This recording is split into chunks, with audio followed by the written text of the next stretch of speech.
Hello friends, and welcome back to another Nexus podcast episode. This week I sat down with two members of our community, Aliza Noe and Sophie Woolfstein of Gift Manchester. For many, Gift is the name behind the mysterious food bins that make their inconspicuous arrival shortly before Purim time and seem to vanish as quickly as they come. But after spending a week filming for Gift, I realised that behind the scenes, Gift is running an operation of epic proportion, and I wanted to find out more. A huge thank you to our corporate sponsors, Dovi Feldman of Feldview and Alex Haffner at Fusion Funding, who you will be hearing more about during this episode. Without further ado, here is my conversation with Aliza Noe and Sophie Woolfstein. Sophie, can you take us through a general outline of who Gift is and what they do? I always find this quite an overwhelming question because there's so many answers to it. Our main two objectives, one of them is to inspire and enable lifelong giving. So all ages, people to give, all ages of volunteers. And the other one is obviously the food bank, is all these families that are getting all the food. And in order for us to create all these volunteers, we also need all the projects. Works hand in hand, basically. That's how we do it all. But when people say to us, what can you do? Or I know this person, or I know this family, or I know that there's this going on in the world, whatever it is, can Gift help? We can. We always do it.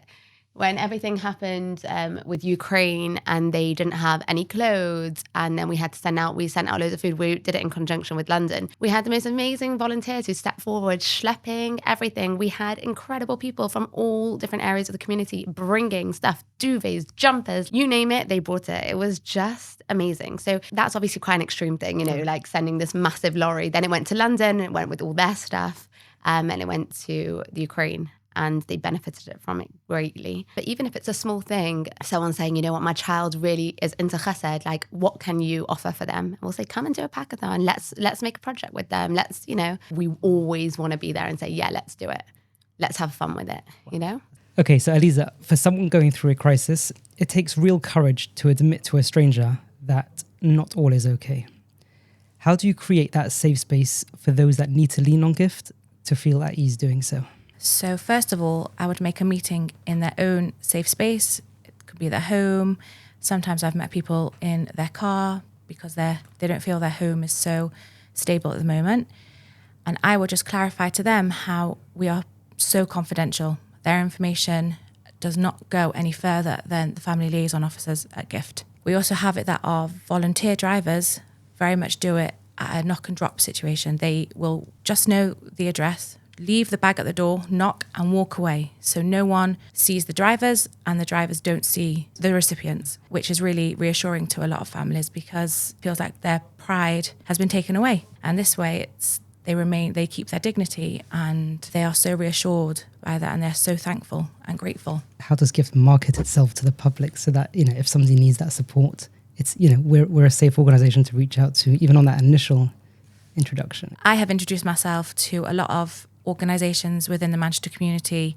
It could be Camp Simcha, could be Friends of the Kehillah, the Fed, JWA, Jewish Women's Aid, and I have clarified to them just how confidential we are, and they've been reassured by speaking to me and having that conversation about how our process works to get the food to the person. And once they were reassured, they then referred their participants to us. And if there are any problems or anything, they come to me with questions, with more questions. If each family member has they need slight different variations of the way things are done, we will work around and make sure it is as comfortable. So you're really embedding yourself in the community 100%. From ground up, basically. 100%. So that's incredible.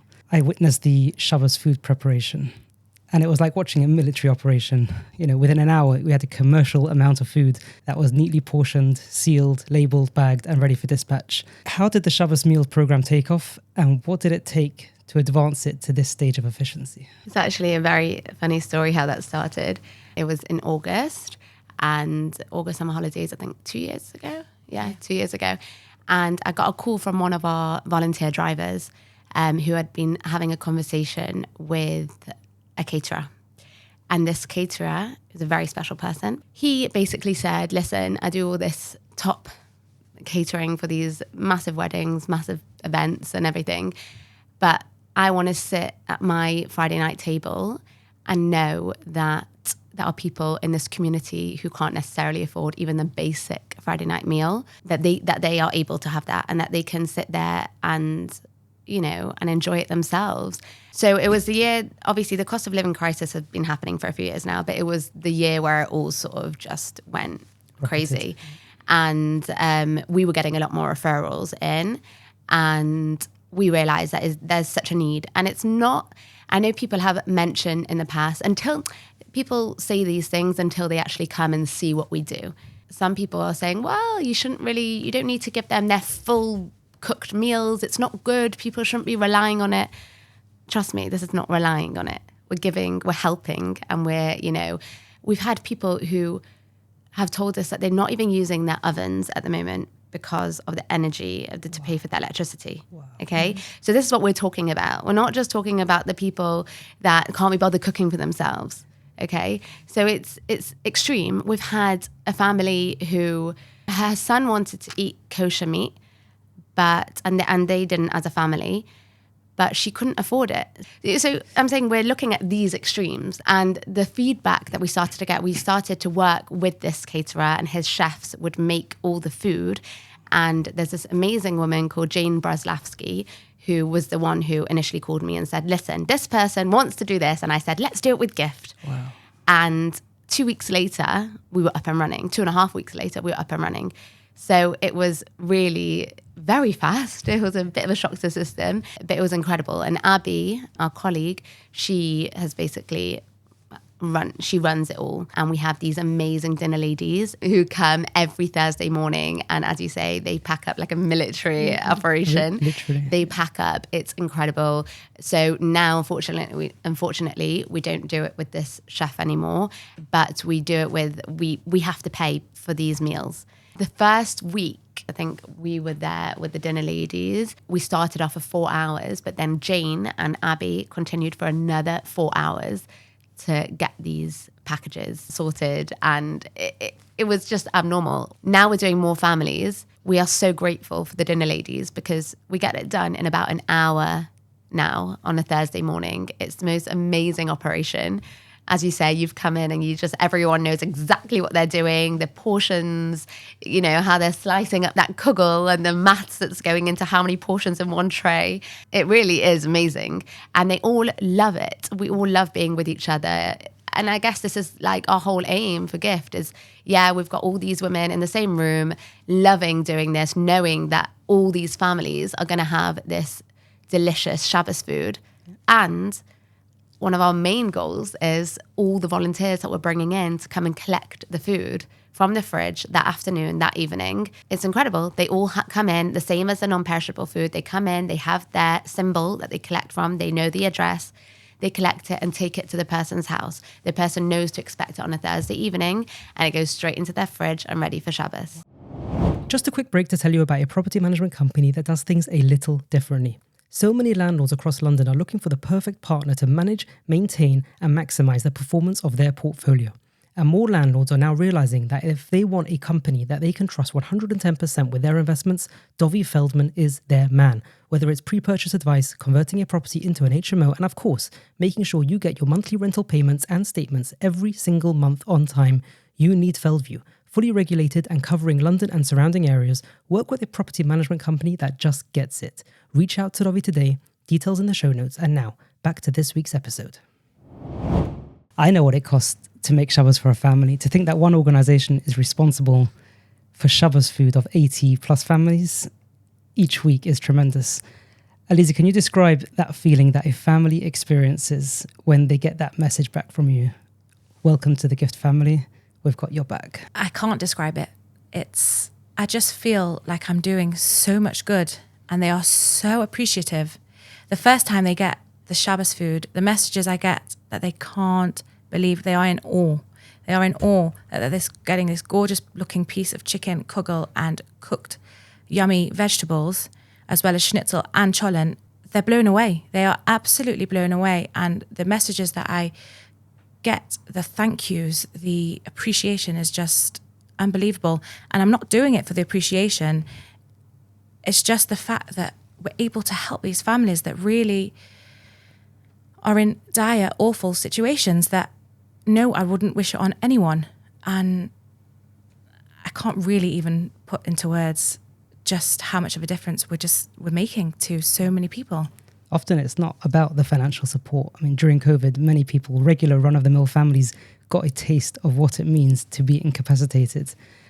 Stuck at home, you can have 2 cars in your drive, you're able to go shopping, you can afford your shopping, but you just couldn't get there. And sometimes just a ping on your phone from a friend or family member saying, hey, I'm in Tesco, can I grab something for you? Yeah.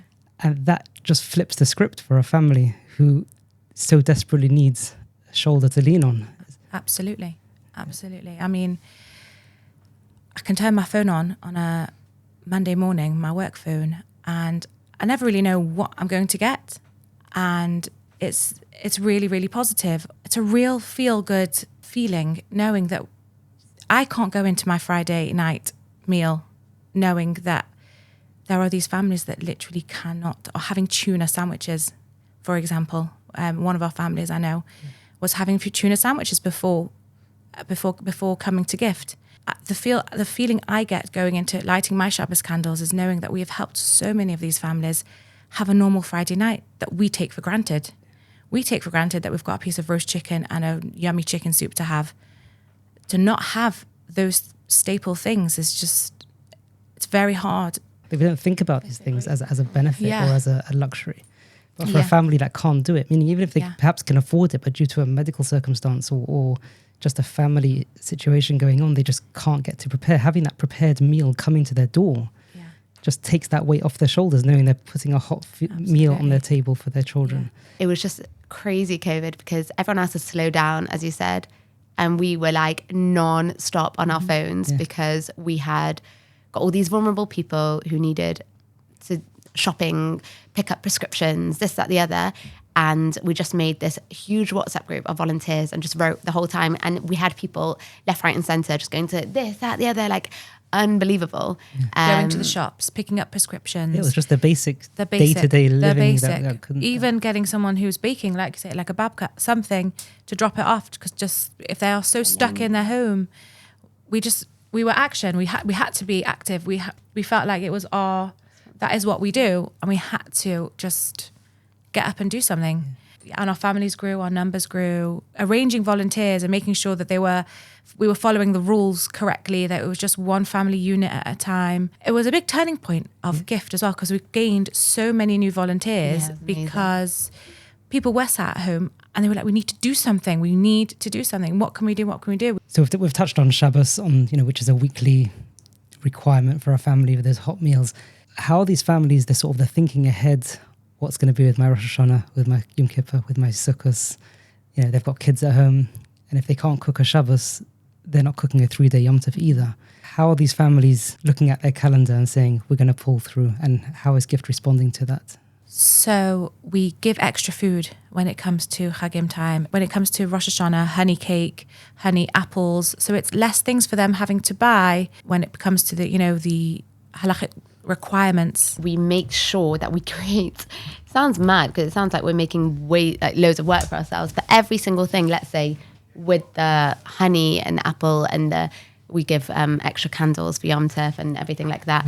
And wine we give as well. Yeah. But we take it into schools and the kids write cards, Yom Tov cards, they wrap it up beautifully. So it's not just giving the food in a bag, it becomes like a whole package. The messages that I get from the families so touched that these kids, because they write from whatever school they're from, they are so touched by these little gestures. It takes time and it takes a lot of effort on our part, but it's so worth it. A lot of our families do feel like they are on their own. They have no family support. They have no one else to turn to. By receiving these Yom Tov packs, as we call them, it touches them in such a big way. They feel like they belong to the community because someone else has thought of them. The impact it has on those families is just unbelievable. When it comes to Hanukkah, we run a toy drive collection with MCT and Camp Simcha. We go into all schools in the community and these children bring in these games, toys, presents that get given to those families within those organizations. I speak to these families to find out if there are any extra special requirements that they would need for their children. And we personalize each present to our gift family. We work so hard. Literally. We go around that evening and we literally each have a family with all the different ages and genders. Wow. And we're like, okay, what does this person, age 5, a boy, and we have volunteers here, and it's amazing. And shout out, oh, I've got this here. Would this be appropriate? Would they like this one? It's the vibe crazy. is amazing. Energy. That was The something energy I noticed is when I was just- filming. There was just the energy that Yeah. there's a mission. Yeah. The people on a mission to do good. So even though these children are bringing in a present, they don't see. It's a shame they don't get to see the whole process. And just to come into Rosh Hashanah as well. So like next week we're doing the Rosh Hashanah packs, but we're also with a high school, we are making honey cookies with them. That will also be wrapped up by another school the next day. So it's like we really try and include every different age and school. And yeah, we just try and get everybody involved. Each family is going through their independent personal journey, medically, emotionally, financially, as we discussed. Aliza, as family liaison officer, how do you carry the weight of 80 plus families on your shoulders? It's not easy. I think in the beginning it was a real shock.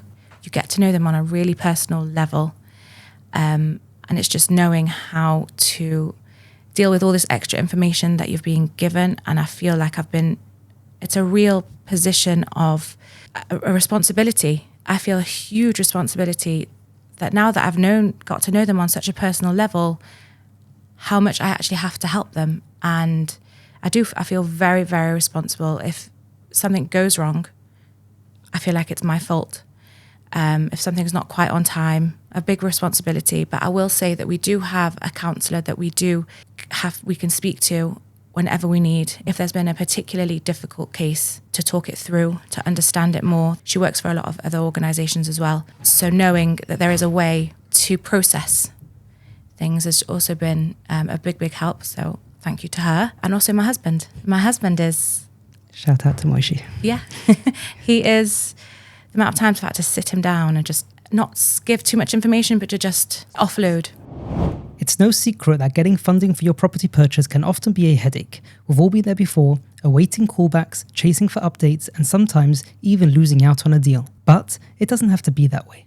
Alex Haffner at Fusion Funding has changed the finance experience for investors, private family offices, and landlords across the UK, having successfully funded projects ranging from £500,000 to £20 million and everything in between. Whether you're purchasing a residential block or planning a development project, Alex Haffner is the man you want on your side. Get access to a full-service property finance broker, details in the show notes. Now, back to this week's episode. I want to talk numbers for a moment. Sophie, can you walk us through the general overview of teams, volunteers, drivers? Give us an outline of what a week in Gift Manchester looks like. So every week we engage about 120 volunteers. Since we started the Shabbos food, we've given out over 3,000 meals, which is crazy to think about. I have no idea where we got those funds from. Obviously, then we have the sessions in the schools where we go on and we do hands-on chesed activities, and we do a lot of outreach. We connect with different charities, see how we can help, get the girls and boys to help. We also educate them about different people that we live around and they don't necessarily talk about or know about, to educate them that not everybody is like them, not everyone has what they have. Actually, just this morning was very sweet. I was looking for another volunteer driver, and this lady said, I don't know if I can commit to every week. So I said, you know what, let's leave it for now, and when you can commit, you can be a volunteer. That was yesterday morning. Yesterday afternoon, after she had collected her daughter from school, she was discussing it with her daughter and said, like, you know, Sophie has called me and asked if I can be a volunteer, but I don't think I'm going to be able to do it every week. And her daughter said, no, Mum, I really, really want you to do it. Wow. Gift have come into school and told us all about what they do and the different packathons that we can be a part of. And one of the things is a volunteer driver. And this is what you do, And you're like, what? And then she came over and she messaged me saying, I'm just telling you, I'm going to be a driver because my daughter has now encouraged me to do it. Full circle from the educational side, and that's driving volunteers from the adult side as well. Exactly. That's very impactful. Yeah. So the more sessions that we can do in schools, as you say, it all goes full circle. Right. We did a camp recently, which was just incredible. Every single day was a different theme of giving, a theme of chesed. And these girls, it was a lot of work, I'm not going to lie. It was a lot of work. We were exhausted by the end of it, but it was the most incredible exhaustion. I wanted to come to that because the educational side of things is a branch of Gift in itself. The amount of programs you're running for young children through to teenagers, you're teaching them a new currency. It's a new value that they're learning, that true satisfaction comes not from what you take, but from what you give. What do these programs look like, and what feedback? I mean, you've just shared a beautiful story of the child with a mother, but are you hearing feedback directly from a child or from a teenager, how it's impacted them and their understanding of the importance of being there for others in the community? We've just had recently, actually, when you were interviewing them, Right. and these teenagers who, we asked them, why have you come to volunteer? Like, has anyone made you, has anyone pushed you, or have you felt like you wanted to come on your own, accord? And these volunteers, again, you can say that we have the most diverse bunch of volunteers, and it's just amazing from all ends, on all sides of the Manchester community. They feel that they've got a purpose. Teenagers, it's not easy to be a teenager at the moment. It was never easy to be a teenager, and it's not getting any easier. Mental health, everything is just, it's really, really, really difficult. And yes, there's also the phone and the social media problems. That's aside to everything else. But what all these girls and boys need is a purpose and meaning.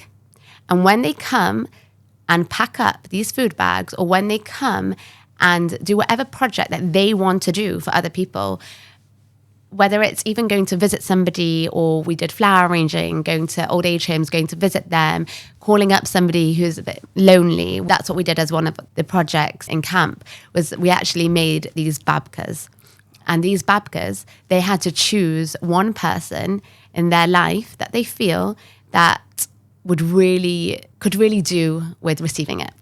And I promise you, the calls that we got from people to say, there's someone, and I think Abby actually met somebody in a restaurant and said, do you still work for Gift? And she was like, yeah.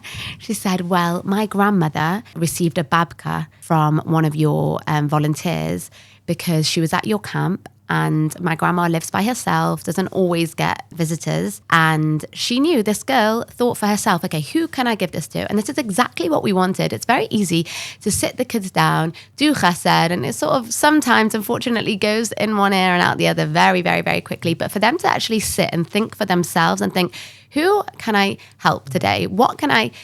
how can I change someone's life just today? How can I put a smile on someone's face? And they're actually thinking for themselves. And it's, as you say, it's a full circle, because then this person, the recipient of that babka, and then this girl felt like $1 million giving it. So this is what we try and encourage. And obviously, it's a very basic example of a babka, but it's educating a generation exactly. to think and to give. It's beautiful. I was researching across Gift in advance of this discussion, and what struck me was the way that they are able to mobilize and pivot during times of crisis. We had COVID, and then you had Ukraine, and then October 7th. And it's like Gift has got this ability to face a crisis head on. Definitely. And is ready and waiting in response for those in need. Yeah. Aliza, where does this energy come from? It's a good question. I think everyone within the Gift team have special neshamas that they feel like they can make a huge impact and use their best abilities to help those that really, really need it. It's not for the faint-hearted. Sometimes can be quite last minute, and it's not easy, and we have to have a good support system at home. But the ones that work within the team are willing to give 100% to help those that need, whether it's Ukraine, whether it's Israel, whether during COVID, to help those that are lonely or stuck at home. We were on it. And we did it. And it's only because of the amazing team that we have here in Manchester were we able to do incredible things. Amazing. Sophie, if you had one message for the wider community about the work of Gift, both to potential volunteers or people who can support your efforts financially, what would it be? What I will say is that Rabbi Schiff always says is that you're not asking people, you're giving people an opportunity to give.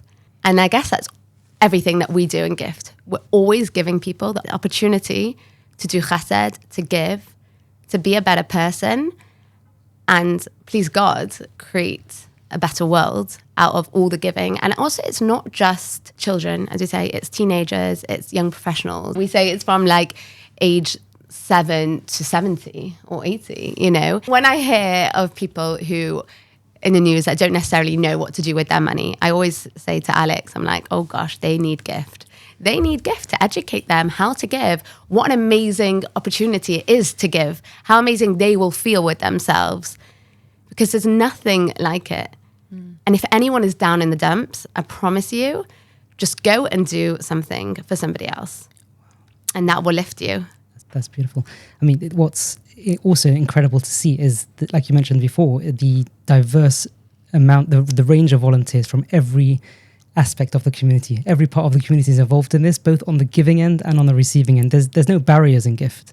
It doesn't matter where, who, how. If you're somebody who needs, there is somebody willing to give. If somebody wants to get involved, to volunteer, to donate, where can they find you? Where can they find out more about what you do, and how can they reach out? If they want to do a packathons, which is the weekly, now it's going to be twice weekly, right? A packing of non-perishable food, then I guess we'll leave the number of our new volunteer coordinator. She's called Gali. I'll give it to you, Aaron. Put it into the show notes down below. Okay, that's great. And obviously, if you have any projects that you want to do, anything that you've always been thinking about doing and don't necessarily know how to go about it, then contact us. We'll leave our numbers as well. And obviously, with Aliza being family liaison officer, then we'll leave Aliza's number as well. And if you've got a referral or you know somebody that could really do with, our services, then yeah. Thank you so much both for coming in. Hashem should give you all the energy to continue this incredible operation, supporting so many people in need. Thank you for everything you do. Thank you so much. To think that everything we just heard is happening across our community each and every week is truly remarkable. Volunteers from all walks of life, giving of their time, energy and resources to help families in need and to make someone else's life that bit easier. Find out more about Gift by visiting their website. We'll put the link down in the show notes, and a big thank you again to our corporate sponsors, Dovi Feldman at Feldview and Alex Haffner at Fusion Funding. If you enjoyed this episode, feel free to share it with your friends and family. I appreciate you joining. Until next time.